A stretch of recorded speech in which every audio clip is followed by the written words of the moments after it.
कि मेरा स्वयं का कोई विचार ऐसा कभी भगवान को पहुंच गया था जिस विचार को पूरा करने के लिए ठाकुर जी ने यहाँ ऐसा मौका चुन लिया। बताऊं कैसे? आज ये कथा जो मैं कह रहा हूँ ऐसी कथा है ये जैसे एक सत्यनारायण की कथा नहीं होती है, हैं? अथवा मेरे क्षेत्र में ऐसी नौगाई क्षेत्र में अथवा कहो कुरसंडा क्षेत्र में बिशावर क्षेत्र सादाबाद तक ऐसे एक एक दिन के सत्संग होते हैं। मैं पहले उन सत्संगों में जाता था। एक दिन महात्मा होने के बाद में ऐसा मन हुआ कि वो सत्संग क्या अभी चलते हैं तो मैं कभी उनमें निकलता हुआ जा रहा हूँगा तो मैं कभी जरूर जाऊँगा। तो वैसे तो जा नहीं पाया, भगवान ने आज के कार्यक्रम को उस सत्संग जैसा बना दिया मेरे लिए, हैं? तो ये इसमें हमें आनंद लेना है और मुझे बहुत भगवान की कृपा हर चीज में महसूस होती है। और जाही विद राखे राम ताही विद रहिए। और मुझे एक बात और कहनी है, मेरे यजमान परिवार को एक बात पर रोना आ जाएगा। भगवान की हर लीला में कोई न कोई बात छुपी रहती है। एक दिन गौरा मैया और पार्वती जी एक जगह होकर के निकल रहे थे। अचानक से भोले बाबा ने एक जगह को ऐसे करके प्रणाम किया, एक भूमि को। जब प्रणाम किया तो गौरा मैया ने कहा, अरे यहाँ न कोई देवता है, न भगवान है, न कोई ठाकुर जी है, कुछ नहीं है, यहाँ कैसे तुम अचानक? तो उस भोले बाबा ने कहा, क्या कहा कि हे देवी, यहाँ इतने 100 वर्ष बाद, 500 वर्ष बाद या 400 वर्ष बाद भगवान की कथा जरूर होगी।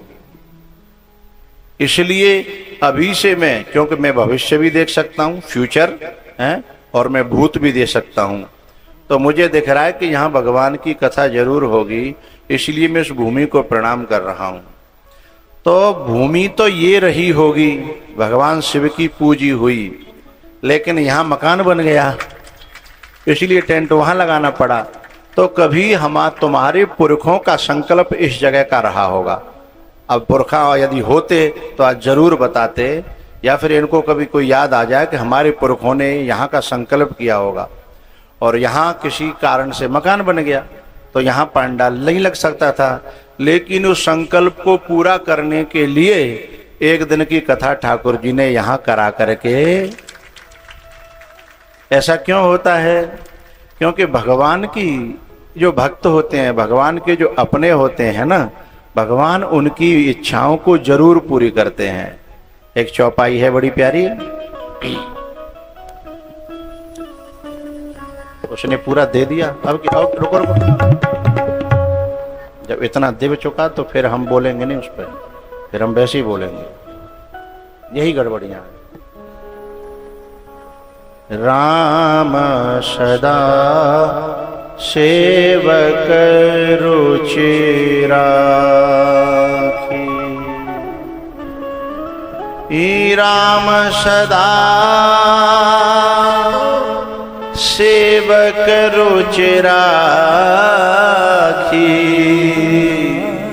वेद पुराण संत शव साखी। एक बात और कहनी है। एक दिन मैं गाड़ी से जा रहा था, एक जगह मेरी गाड़ी खराब हुई, और गाड़ी खराब हुई तो मैं खेतों पे था। तो खेतों पे, राजस्थान की बात है, हिंडौन के पास की, तो मैं खेतों में उतर गया, गाड़ी खराब हो गई थी।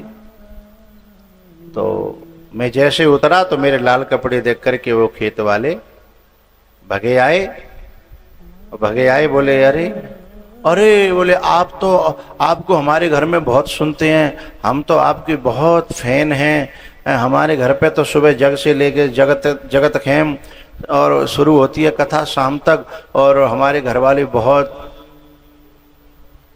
मैंने कहा अच्छी बात है, मैंने की तो चलो तुम्हारे खेत पे चलते हैं। भाई खेत पे जो टमाटर लगे थे, मिर्ची लगी थी, और उसकी जो घरवाली थी ना, उसने हमसे एक बात कही। क्या? कि एक दिन मैंने आपकी कथा सुनते सुनते, आप जो है उसमें भोजन कर रहे थे, एक थाली में हरी मिर्च रखी थी और आप भोजन कर रहे थे, तो मेरे मन में आया कि कभी आपको ऐसे भोजन में भी करा पाऊंगी। पर मैंने कहा ये कहाँ टीवी और मोबाइल वाले, और कहाँ मैं खेत वाली, और कहाँ मेरी पहुंच नहीं है। पर मेरी इच्छा ऐसी थी, तो मैंने कहा ये रोटी बना के फिर लाओ घर से। बोले लानी नहीं है, हम टिफिन लगा के अपने लिए लाए हैं, बस आप पालो, मेरी इच्छा पूरी हो जाएगी। मैंने हरी मिर्च है, बोले खेत में लगी है। हरी मिर्च है, बोले खेत में लगी है। उसने वो भोजन का टिफिन खोला और वो हरी मिर्च तोड़ के लाई। जो उसने सीन देखा था, वो सीन उसके जीवन में घटित हुआ। तो उसकी इच्छा को पूरी करने के लिए हमारी गाड़ी वहाँ बंद हुई, और गाड़ी में कुछ हुआ ही नहीं था, बस कुछ ऐसे बैटरी के तार हल गए थे, जन क्या हो गया था। उनने ठोका पीटी करी। जैसे मैंने भोजन पूरा भयो और उनने कही गुरुजी गाड़ी ठीक है गई, आ जाओ। और मैंने भोजन किया और गाड़ी में बैठ के चले गए। तो ये अगर वो उस पांडाल में कथा होती, तो तुम जितने जहाँ बैठे काओ और बैठी काओ, तुम्हारी बहुत ये भावना रही होगी कि हम जिन्हें टीवी पे देखत कहाँ हैं, हमारे यहाँ की हैं और हम ही टीवी पे देख रहे हैं। तो तुम्हारी भावना ये रही होगी कि नजदीक थे कब देखे को मिलेंगे कि नहीं मिलेंगे। तो भगवान एक बार में कई काम बनाता है, कई तरीके से काम बनाता है। तो हर भाव की पूर्ति हो रही है, समझ रहे हो। पुरखों के उस भाव की हो रही है, माताओं के इस भाव की पूर्ति हो रही है, नजदीक से देखने की है। तो ये जो भी घटना घटित होती है उसमें भगवान का बहुत बड़ी कोई योजना होती है, और हम सबका हित छुपा रहता है? राम सदा सेवक रुचि राखी।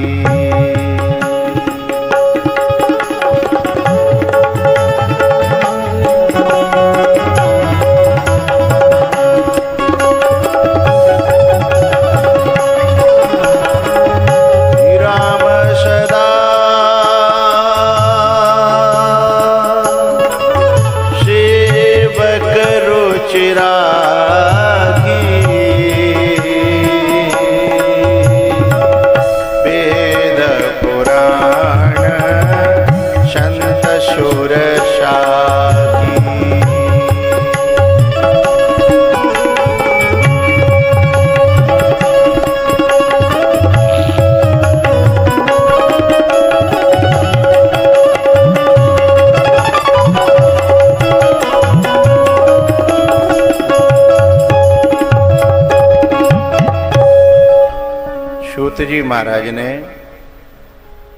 शौनक जी को ये कथा सुनाने के लिए कि परीक्षित जी ने रिद्धि सिद्धियों से भरा हुआ जो घर छोड़ दिया था भगवान के लिए, तो उनकी कथा को अच्छी तरह समझने के लिए वे उसके अंतराल में गए कि वो इतने दिव्य थे परीक्षित, उनका जन्म भी इतना दिव्य था कि परीक्षित जी महाराज का जन्म की कथा सुनाते हैं सूत जी महाराज। जब दुर्योधन और भीम का युद्ध हो रहा था तो भीम कमजोर पड़ रहा था और दुर्योधन ताकतवर, क्योंकि गांधारी ने अपनी पट्टी खोल करके दुर्योधन को वज्र का बना दिया था।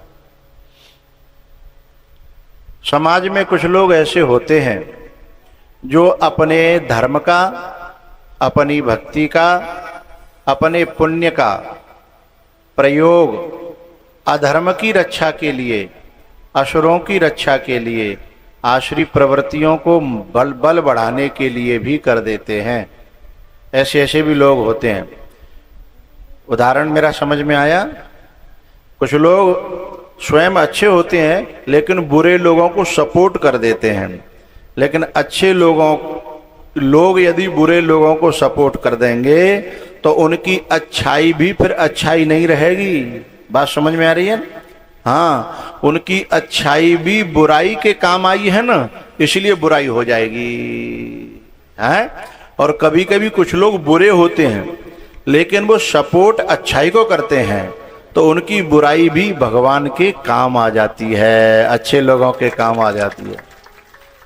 जैसे कोई खूंखार आदमी हो, लड़ाकू आदमी हो, बदमाश आदमी हो, लेकिन कथा में कोई बिगन डाल रहा हो और वो बदमाश आदमी कथा में बिगन डारवी बारे की कनपटी पे एक धरके और जो कह दे खबरदार जो कथा में बिगन डालने की कोई बात सोची तो तेरी जीभ है अंटा दे करके बाहर खींच लूंगा, तो उसका खूंखारपना, उसका बुरापना, उसकी जो बुराई है वह भी सत्य के पक्ष में चली गई ना, इसलिए बुराई भी उसकी जो है काम आ गई, धर्म के काम आ गई, वो अच्छा माना जाएगा। उसका वह बुरापन अच्छाई के काम आ गया। तो गांधारी ने ये अच्छी थी गांधारी, लेकिन अपनी तपस्या को, अपनी अच्छाई को, अपने तप को, अपने पुण्य को किसे दे दिया? दुर्योधन को। और दुर्योधन तो नालायक आदमी है, बेकार आदमी है, दुष्ट आदमी है। और दुर्योधन को गांधारी ने जब ये सपोर्ट किया और यह बल दे दिया तो धर्म कमजोर पड़ने लगा, भीम कमजोर पड़ने लगा, सत्य कमजोर पड़ने लगा। तो ये दुर्योधन का, उसका गांधारी का ये सपोर्ट करना ठीक नहीं था। इसलिए गांधारी को अपने 100 बेटों का मरण देखना पड़ा। उसकी यह अंदर से वृत्ति जो है गलत को सपोर्ट करने की थी। बात समझ में आ रही है? पीछे तक बात समझ में आ रही है? हाँ भैया, भीम जो है पिटते पिटते भगवान के चरणों में काम चला रहे हैं। हाँ, ऐसी चला लें, कोई बात नहीं। मैं समझ रहा हूँ व्यवस्था भंग है इसलिए थोड़ा गड़बड़ है, मैं समझ रहा हूँ, पर मैं सबको सपोर्ट करूंगा, ठीक है? इनको तुम समझाइए थोड़ा। अब समझिएगा, भीम जब कुटते पिटते भगवान के चरणों में गिरा और जब ये कहने लगा कि मरवाए कहीं छोड़ोगे का, मरवाए कहीं छोड़ोगे कहा, अब तो मरवे ही बार हूं पिटत पिटत। तब भगवान ने कही, अगर गुरु को इशारों नहीं समझोगे तो ऐसे ही मरोगे और ऐसे ही पिटोगे, है ना? जैसे मैंने तुम में से कोई बालक मेरे नजदीक हो और मैंने आपके द्वारा कहुआ कॉल कराई, तो उसे ये इशारा समझना चाहिए कि गुरुजी चाहे काहू के द्वारा कॉल करा रहे हो, आदेश तो गुरु का है ना। तुम्हें अगर उसने ये कह दिया कि लो गुरुजी अपने आप कॉल नहीं कर सकते का, जो तुम्हारे द्वारा कराई, तो ये खोपड़ी खराब का उत्तर है। और ऐसे लोग संतों को कभी पा नहीं सकते। उन्हें तो ये खुश होना चाहिए, कहूते कॉल आई, कहूते आदेश आयो, आदेश तो आयो ना, ये भी कोई छोटी मोटी बात है का? हाँ, है ना? कहूं से भी सूचना आई, गुरु के द्वारा आई, ये इसको खुश हो जाना चाहिए था और तुरंत पहुंचे, जो काम सेवा मिली उसे करना चाहिए था। तो हम गुरु के प्यारे बन जाते, भगवान के प्यारे बन जाते, ईश्वर के प्यारे बन जाते। लेकिन भीम क्या कर रहा है? गुरु के इशारे ही नहीं समझ रहा, गुरु की तरफ उसके संकेत को ही नहीं समझ रहा। और जब व्यक्ति खुद के बल पे बहुत भरोसा करता है ना, हाँ, तो फिर वह व्यक्ति ऐसे ही पिटता कुटता रहता है संसार में, और वह गुरु भी उसकी मदद नहीं कर पाता है। तो फिर भीम ने कहा, गलती हो गई भगवान, और मैंने आपका इशारा नहीं समझा, मैंने अपनी गलती मानता हूं। तो बोले ठीक है, अब की बार संसार में तो जा, क्षमा मांग ली तूने, लेकिन अब की बार इशारा मेरा देखना।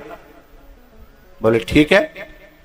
अब की बार जैसे ही सामने गयो सो धीमे से भगवान की तरफ इशारा देख रहा हो, इधर दुर्योधन खड़ा है, इधर इशारे देख रहा हो, बताओ तो सही, अब तो मैं आपकी शरणागत है गो, मैंने गलती मान ली, मुंह पर जो कुछ भयो सो भयो अब तो मुझे कृपा करो मेरी ऊपर। सोई भगवान ने जांग ठोक दे भाई खा, बस ये मार्मिक स्थान है, यहाँ पे तेरो एक गदा 1000 गदाओं का काम करेगा। क्योंकि बेकारों की कमजोरी कहाँ है ये गुरु जानता है, ये भगवान जानते हैं, ये संत जानते हैं। और वो ही बताएंगे कि न्याते बेकार मरेगो, न्याते बुराई मरेगी, न्याते दुर्गुण मरेंगे, न्याते हृदय की जो कमजोरियां हैं वे खत्म होंगी। तो हम जब वहां प्रहार करेंगे सोई दुर्योधन एक ही गदा में चित्त गिर पड़ेगा।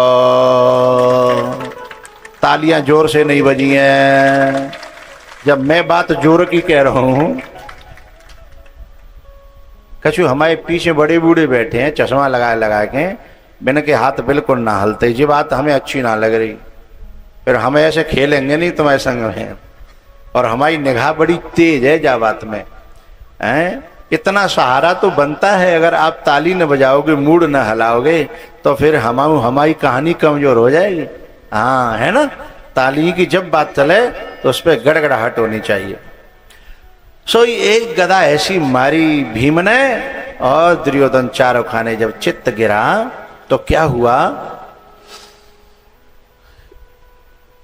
अधमरो करके मरणासन दुर्योधन को छोड़ के पांचों पांडव चले गए घर। बोले अब जिन्हें का दिन मर जाओ, लेकिन भलमन से ही लूटवे के लें।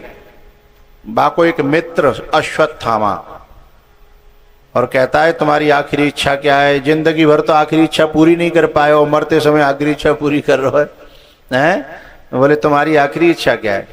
बोले मैं पांडवों को मरे हुए देखना। ये दुष्ट की प्रकृति है साहब, मरते मरते भी समाज के अच्छे लोगों को नुकसान पहुंचाने की प्रवृत्ति। बहुत से लोग गांव गांव होते हैं, बड़े नगरा की मुझे ज्यादा न पता, मैं आया ना हूं जहाँ में, पर बड़े नगरा के बात नहीं कह रहा हूं मैं, सार्वजनिक बात कह रहा हूं। हर एक गांव में ऐसे बदमाश 10, 20, 50, 100 होता है कि जो मरत चुगल ही कर नगरा में ना। हाँ तुम्हारा नगरा धत्ती ते अलग है, तुम्हारा नगरा तो बैकुंठम पहुंचो है। अरे सब गांव में होता है, काऊ में कम काऊ में ज्यादा है। बीज का नाश नहीं होता है ना, पर यह है कि कम है सकता है।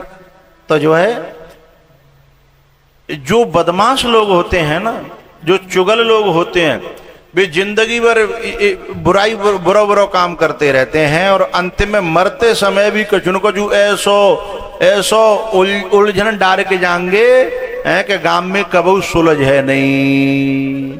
बेई अश्वत्थामाए और काय के लें नेकसी काऊ की भलाई लूटवे के लें। एरी मैया नेकसी काऊ की भलाई लूटवे के लें। माताएं भी कभी कभी ऐसा काम कर देती हैं अश्वत्थामा जैसा, जैसे काऊ तेने के भलाई लूटवे के लें, भली बनवे के लें, दूसरे की चुगली कर देते हैं। मैं तो तू अपनी ताते कह रही हूँ है, नहीं मुँह का पता और मुँह का लेनो देनो जो कहते भाई कहते चुगली कर जाती हैं। और पता चुगली करने वाली कभी किसी की भली बनती नहीं है। चूंकि वो जो तुम जिसको सुना रही हो ना, हम जिसको सुना रही है ना, काउनु काउ दना तो वो जाके जब बातें कहेगी कि फलानी न्यों कह रही, सोई हम नजरों में गिर जाएंगे। कह ले मैं तो भाई बहुत अच्छी समझती, वो तो ऐसी नहीं करी है ना। तो इसलिए किसी के भले बनने के लिए हमें ऐसे बातों का प्रयोग नहीं करना चाहिए कि हम नजरों में गिर जाएं।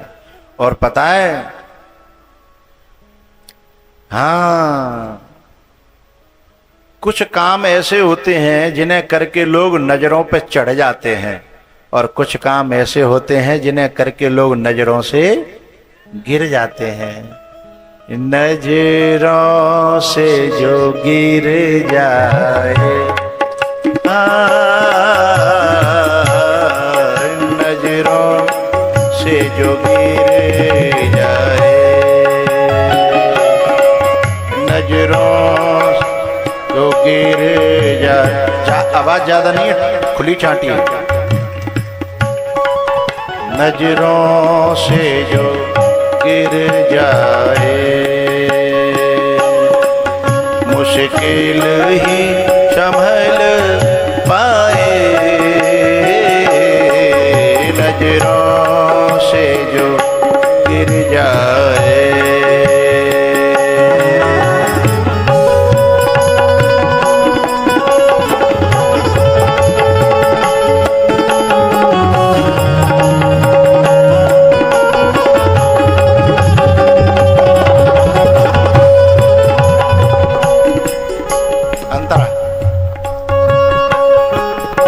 नजरों से गिराना,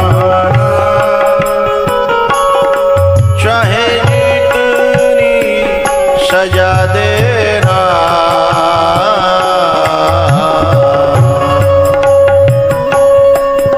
नजरों से जो गिर जाए, नजरों से जो गिर जाए। हमारा पैटर्न याद दिलाओ, पैटर्न क्या हमारा? उन नजरों से जो गिर जाए, मुश्किल ही संभल पाए।